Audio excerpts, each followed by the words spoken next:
O ba't ka nakabihis? Saan ka ba pupunta? Di ba mag-file ako na si Usi sa pagkasenador? Ano bang batas ang isusulong mo pag mananalo ka? Ang isusulong kong batas, bawal na yung maraming babae. Dapat hanggang 2 lang. Bakit naman yan ang naisipan mo? Paano kasi? Halos 100 babae nang nililigawan ko. Alam mo kung ano sabi sa akin? Kuya, may boyfriend na ako. Biro mo, wala nang babaeng available ngayon. Lahat may nagmamayari na. Kaya ang swapang nila, kaya yan talaga yung susulong ko. Yan ang isulong mo.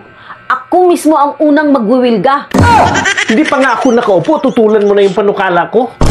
Dapat pantay-pantay. Kung ilan sa lalaki, ganon din dapat sa mga babae. Ano bang ibig mo sabihin? Dapat ang isusulong mong batas kagaya sa size ng mga damit.